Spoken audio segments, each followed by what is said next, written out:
Catering exclusively to a small but loud minority might not always be the best approach, but in today's world that seems to happen everywhere you look. Just take, for example, this high school that was petitioned to get litter boxes in classrooms for their students who identified as cats and dogs. As always, stick around to the end for the recap, this week's woke news and much, much more. Whangarei Girls High School, there was a petition to get litter boxes in our bathrooms. For furries, girls that identify as cats and dogs and whatnot. The principal went on leave because of the stress of this. And they ended up taking shits in the sink. In the toilet sink. Because they wanted to identify as cats and dogs. What? Now the good news is you can legally put your cats and dogs down, which might be an appropriate course of action for these mentally ill students. But I'm really hoping that this is exaggerated because I have no idea how a school could possibly condone such levels of insanity. And pets seem to be a popular identity for many of these crazy wokies, because this next guy apparently thinks he's a ferocious chihuahua. When did you realize you were part of this? I was about 12 or 13, I believe. I knew I was different. I didn't really know what yet, because I didn't really know the word trans. I didn't know what LGBTQ was. I didn't know any of that. So I was like, Mom, I think I like women. I think I like guys. I don't really know. And she was like, I accept you for whoever you think you are. And so I've been on testosterone for about 3 years now. Okay. So that's been great. So you were born as a female. As a female, and now you're a man. Yes. Incorrect. Now it's clear this guy's parents failed hard, and I'm guessing they catered to his delusion and got him his very own litter box as well. And parents aren't the only ones who bend over backwards to cater to the demands of the delusional. Just look at this collegiate women's volleyball match that was dominated by biological males. This female volleyball game that we witnessed earlier featured not one, not two, not three, not four, but 5 men pretending to be females. 3 were on Seneca, 2 were on Centennial. Gee, can you imagine which side won? Not only that, the male players were always on the court. So you had biological female substitutes just sitting on the bench for the entire game. You think we're very... This topic, though, and why are you filming me? You don't have my permission. We don't need your permission. We're in a public so then space. Why are you talking to me then? Well, you came to us, actually. You came to me. No, you came to us. Disrespectful then? Why are you being disrespectful? Why am I transphobic, huh? Why? No, am I being transphobic? Why? Shut up! Why? Oh, wow. Answer my question. Did we trigger you? No, you didn't trigger me. Are you trans too? Do I look trans to you? Who knows these days? Okay, so why what about you characters? How about you guys? No comment. I hope you can go rot in hell, you white. Wow. What happened to love trumps hate?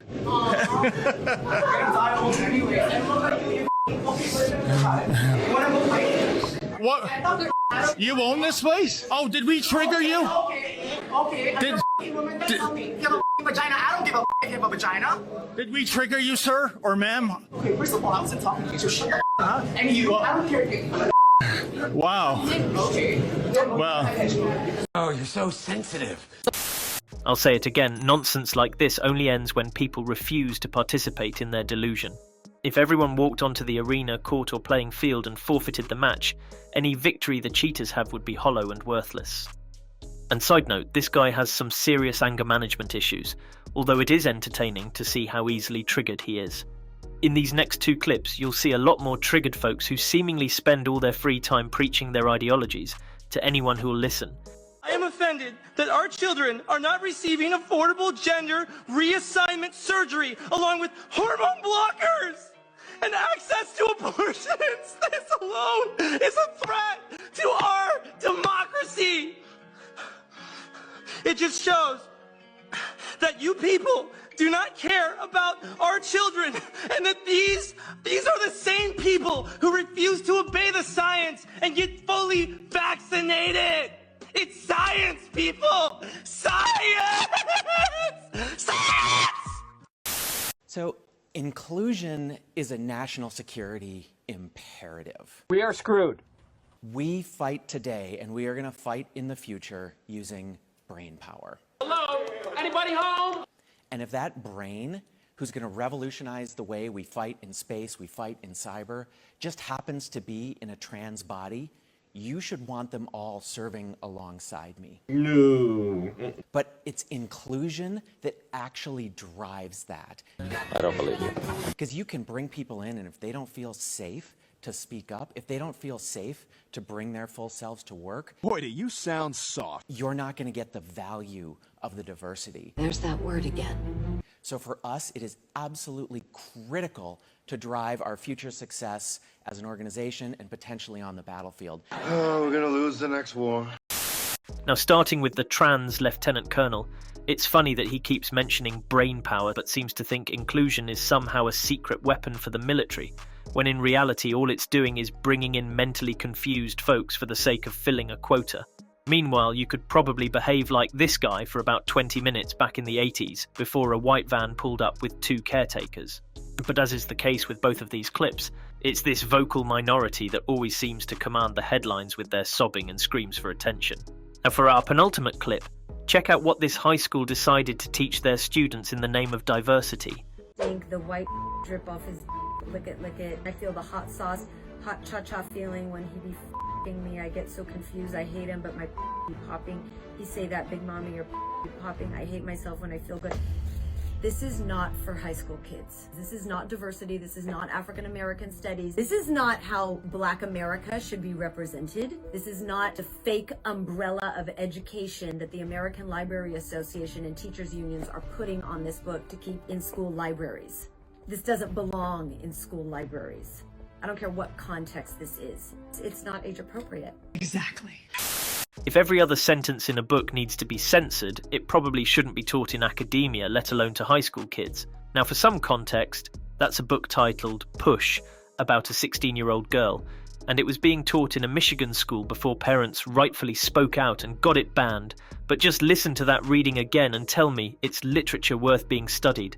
The levels of insanity are off the charts with this one. Much like our final clip of the day, listen to why this girl decided to take her own eyesight away. Do you have any regrets about taking your own vision or the process with which you did take your own vision? I don't have any regrets taking my vision. I believe I should have been born blind, and I'm happy the way I am. I do have some regrets about the way I did it, but in the end, I'm happy the way I am. Dr. Phil, with all due respect to Jewel, but I am having a really hard time sitting so close to someone who traumatized herself, who damaged herself. We took an oath in medicine to help people. We see horrible tragedies every single day as doctors, and people who would give anything to go back and restore their vision, their health. My heart is beating out of my chest. I can't even make sense of the emotions I'm feeling, because to hear someone say, I've always felt I should be blind. Well, I've always felt I should be the Queen of England, but I'm not going out to become the Queen of England. Now say what you want, but I don't see what's the difference between her doing this to herself and a lot of transgenders who mutilate themselves by cutting off their own genitalia or breasts. This woman's obviously not in the right frame of mind, and someone should have definitely stepped in before she did permanent damage to herself. But as is the case with a lot of our clips today, some folks really struggle with their actual identity, and that's why you have people insisting they're blind when they aren't, or identifying as animals and demanding litter boxes. The saddest thing is that in a lot of cases, the world chooses to cater to their delusions, and that's why the problem only worsens. If you don't want to see things like diversity quotas in the military or biological males competing with women in sports, all you have to do is speak up against it. Now for some news that troubled me, last week, Google's artificial intelligence tool, Gemini, which is essentially their version of the chatbot ChatGPT, was blasted online after people saw the ridiculously politically correct images and answers it produced. In a viral post, you can see how the Gemini chatbot attempts to defend pedophilia, explaining that pedophilia, or MAP, minor attracted person, is simply a sexual attraction or preference that people can't control, and therefore we shouldn't generalize them as it could lead to discrimination and prejudice. Now that's rightfully gotten people on the internet fuming, because even something as basic as condemning adults preying on children sexually has been questioned by our technology through the ridiculous politically correct parameters that were forced on it. And there are countless other examples of this, from them showing a black man as one of the US founding fathers, or showing an Asian woman as an AI-generated image of German soldiers from World War II. It's clear how politically one-sided this tool has become.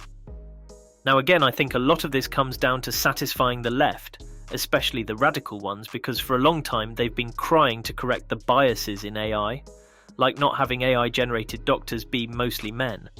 But there's been such an overcorrection in our society from the vocal minority that we're now going back and literally changing history and even common knowledge, just so no one is offended. That's why I say for the upteenth time, there is no benefit in constantly catering to nonsense from a small but loud minority. Whether it's your friend, family, colleague, or strangers on the internet, we need to go back to a time where people aren't afraid to speak and hear the truth. As always, thanks for supporting this channel, and I'll see you all next week.